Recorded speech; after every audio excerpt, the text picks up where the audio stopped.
Russia launched a fresh ballistic missile assault on Kyiv, with explosions rocking the capital and a residential high-rise among the sites hit. Ukrainian officials said the latest overnight barrage caused damage to civilian areas as ballistic missiles struck the capital.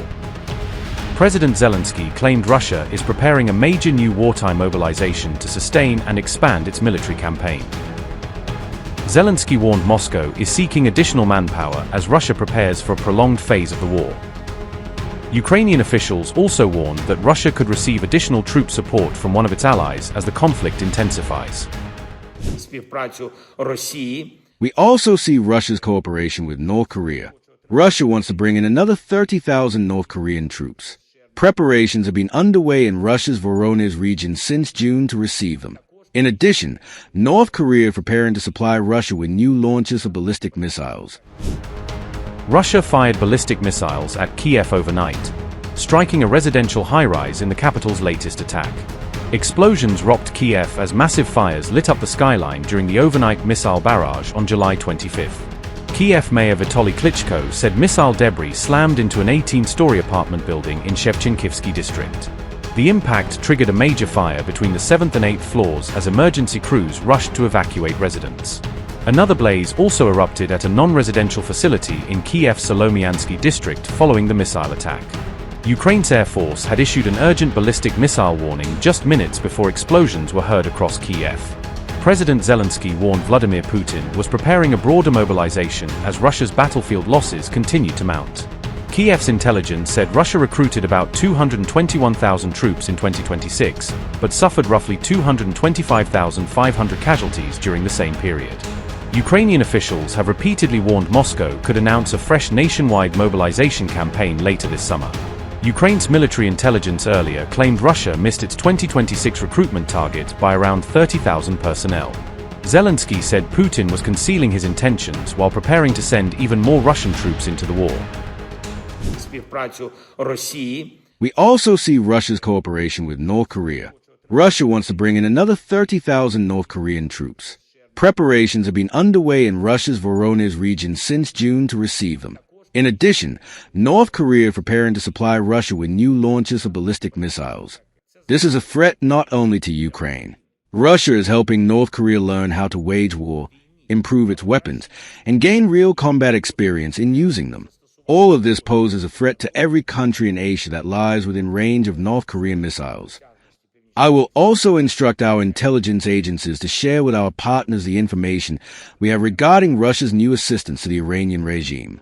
Since the beginning of July, we have observed Russia conducting intensive satellite surveillance of the Gulf states and the U.S. military facilities located there. These satellite images are subsequently passed on to Iran. At the same time, there is a clear correlation between Russia's satellite imagery and Iranian strikes, both before attacks, to support their planning, and after attacks, to assess the damage inflicted. On July the 19th and 20th alone, 4 air bases fell within the focus of Russian satellites, 2 in Bahrain, 1 in Jordan, and 1 in Kuwait. It is obvious why.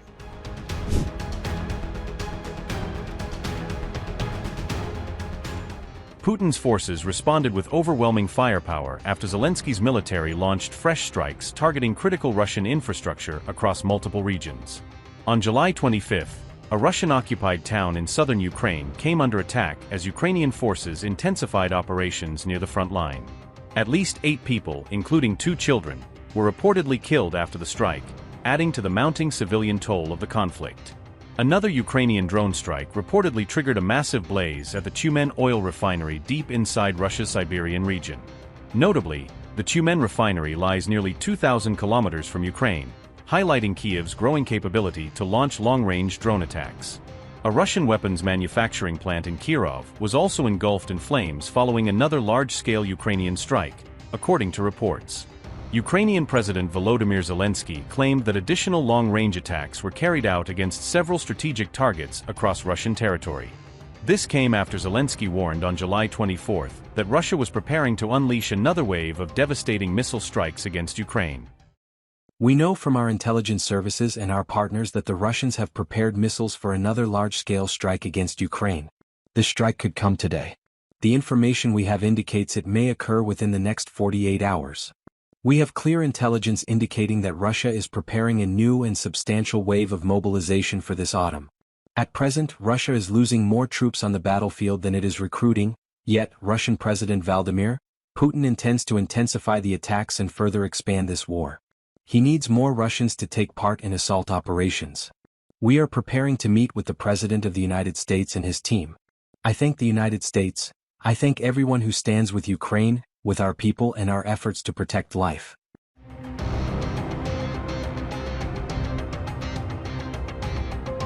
Russian forces directly targeted senior Ukrainian defense officials during a major strike carried out on July 24, according to Ukrainian authorities.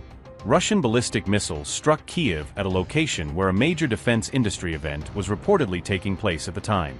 The missile attack on the Ukrainian capital reportedly killed 10 people and left at least 100 others injured in one of the deadliest recent assaults. Meanwhile, the Kremlin has shifted the responsibility onto the United States, insisting Washington holds the key to ending the war in Ukraine.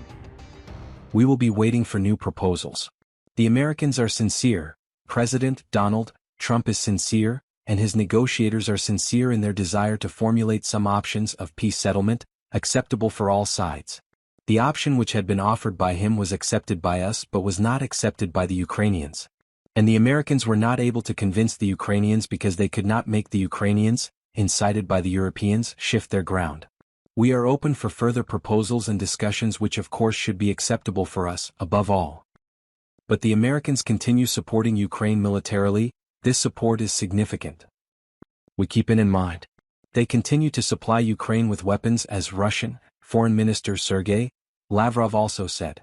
But we should use this dualism in the position of Trump's administration in a way that serves our national interests.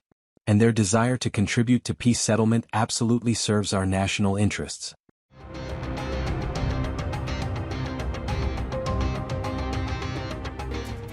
Ukraine may now have placed itself directly in the crosshairs of America's widening war with Iran through its latest military operation. On July 25, Ukraine claimed it had successfully targeted Russian vessels allegedly linked to Iran while operating in the strategic Caspian Sea.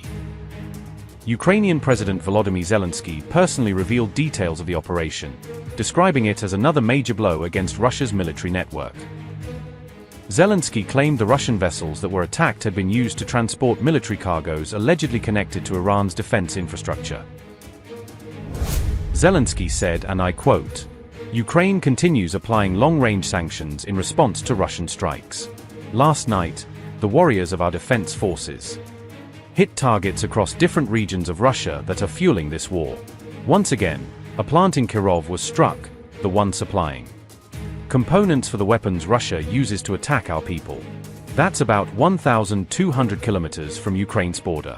Also hit were an oil refinery in Tyman, a logistics facility in Yekaterinburg, and a fuel and lubricants depot in Rostov-on-Don.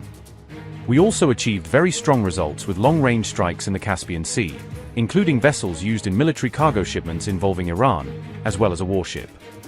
End quote. Zelensky's strike on the alleged Iran-linked Russian vessels comes at a time when the Middle East conflict is rapidly escalating into a wider regional confrontation.